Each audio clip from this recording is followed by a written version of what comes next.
What is good, everybody? It's your boy Juice back with another video, and today I'm going to be going over all the recent Michigan State football news that's come out.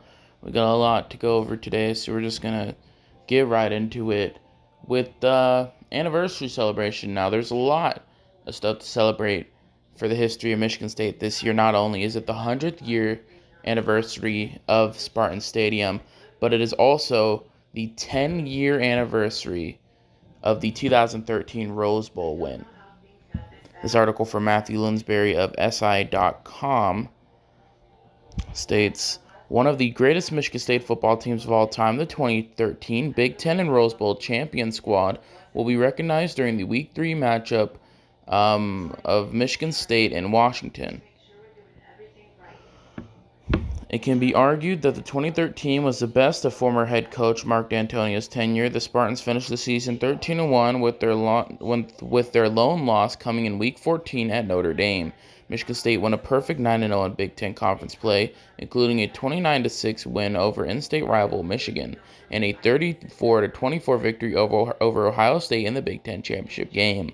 Michigan State finished the season at number 3 in both national polls, trailing only national title game participants Florida State and Auburn. The 2013 season was the final year of the Old Bowl Championship Series (BCS), a year prior to the newly introduced 4-team college football playoff. After a 24-20 win over number 5 Stanford in that season's Rose Bowl, Spartan fans have long wondered how that 2013 Michigan State squad would have fared in a 4-team playoff that season. Florida State and Auburn, who entered their national title game as the lone unbeatens in the country, would have occupied the top 2 spots in the playoff. That would have left 4 one-loss teams competing for the final 2 playoff spots. Alabama 11-1, Michigan State 11-1, Big Ten champs, Stanford 11-1, Pac-12 champs, and Baylor 11-1, the Big 12 champs. The 2013 Michigan State football team was led on offense by quarterback Connor Cook, tailback Jeremy Langford, wide receivers Benny Fowler and Tony Lippett.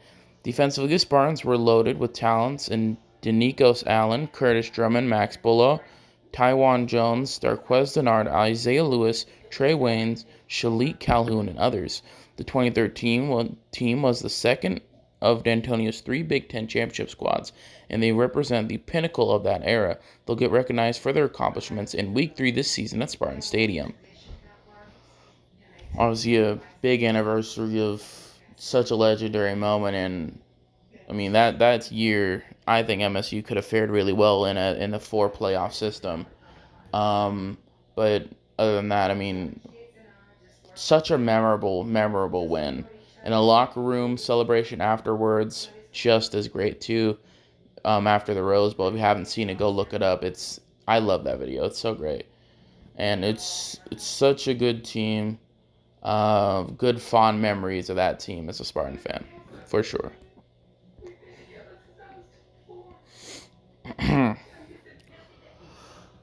On to some recruiting news. Michigan State has had a lot of buzz in recruiting, including being in the top, I think 4 or something for a top 4 linebacker who will announce his decision, I believe, on a Friday. I'm not for sure.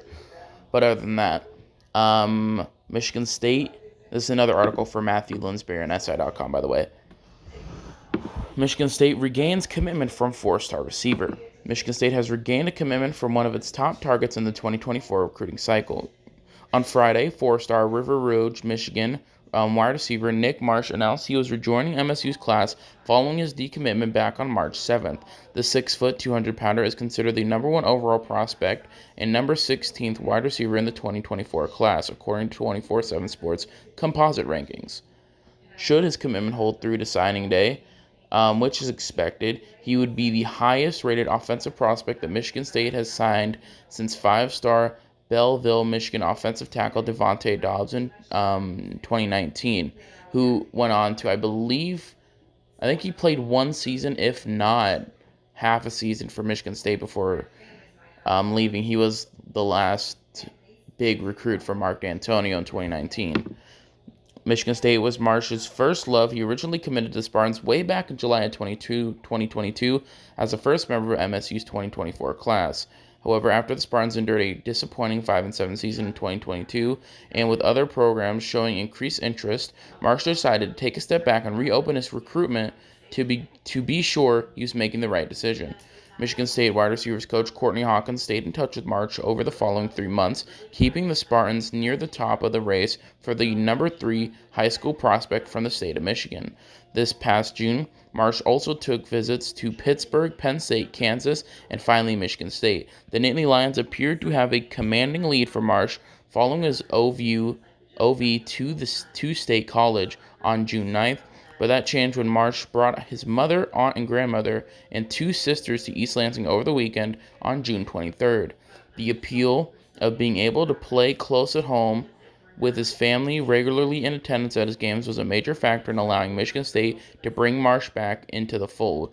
Give credit to Hawkins and Tucker. It's difficult to regain verbal pledges from prospects following a decommitment, but they pulled it off here with arguably MSU's most important target of the class.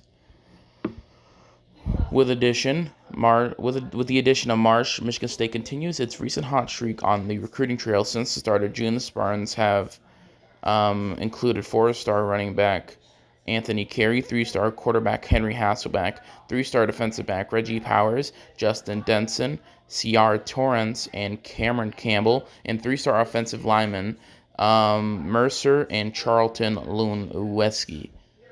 So, really good class. Michigan State had previously earned pledges from 3-star cornerback Jalen Thompson, 3-star offensive lineman Andrew Dennis, and Logan Barnett, bringing its 2024 class up to 11 commitments. So really good class, and I'm really, really happy that, he decided to come back and, come into the fold. I think he's a great kid, and this class is looking really nice. So not only is this season looking promising for MSU, but next season, if these guys do decide to stay after the season and not try to go back out, which I think would be silly to do, after, like, in the middle of your first season of college. But anyways, right, really excited to see what these kids do, especially Marsh and Hasselback. I think Hasselback has a terrific arm, and Marsh is, I'd compare him almost to a Felton Davis, who he'll dive for the ball. He can get it right there. He'll climb the ladder. This kid is insane. Moving on here, this is an article from MLive.com. There is a person who wrote the article. Brandon Champion. What a name. Imagine your last name being Champion. Fuck yeah. But anyways, former Michigan State wide receiver to be enshrined in the Carolina Panthers Hall of Honor. A Michigan State native is heading into the Carolina Panthers Hall of Honor. The Panthers announced Monday that Lansing's Muhsin Muhammad, a one-time star wide receiver at Michigan State, will be enshrined in the franchise's Hall of Honor this season. He will be joining perhaps the greatest Panthers of all time, defensive end Julius Peppers, perhaps the greatest Panther of all time, defensive end Julius Peppers. The pair will be recognized in a ceremony at halftime of the October 29th home game against the Houston Texans. Muhammad and Peppers were originally drafted by the Panthers. Both came all pros here. Both came back to Carolina to finish their careers. This is another homecoming, a permanent one, owner David Tepper told the team website. Not only did Muhsin and Julius set high standards on the field, they were also selected as Panthers' Walter Payton Man of the Year team winners. Having gotten to know both these fine men, I have no doubt they deserve to join the distinguished group of Panthers in the Hall of Honor.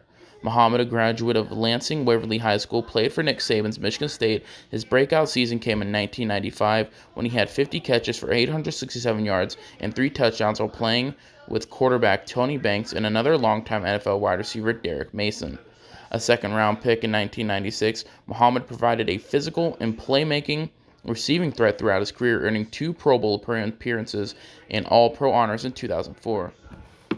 Muhammad had career highs of 1,405 receiving yards and 60 touchdowns in 2004 after his longtime running mate, star wideout Steve Smith, was lost to injury. His 85-yard touchdown in Super Bowl XXXVIII is still the longest reception in Super Bowl history. Muhammad left for Chicago after the season, but returned 3 seasons away. I think the absence makes the heart grow fonder. I think, to a certain degree, Muhammad told the team website. I think a lot of people at times don't appreciate what they have till it's gone, right? Muhammad trails only Smith on all Panthers major receiving charts. His 860 career receptions are 27th all-time in the NFL, and his 11,438 receiving yards rank 33rd in league history. In addition, he was twice named the team's Walter Payton Man of the Year nominee in 1998, 1999, and 2008.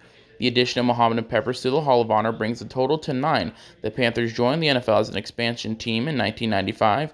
Original team president Mike McCormack was inducted in 1997, followed by linebacker Sam Mills in 98, and the team's PSL owners in 2004. During the 25th anniversary season in 2019, Smith, quarterback Jake Delhomme, offensive tackle Jordan Gross, and tight end Wesley Walls were all inducted. So really good news for him. And I mean, to go in with what he's done in his career, really undervalued receiver, and a guy that is a sleeper Hall of Fame candidate, in my opinion.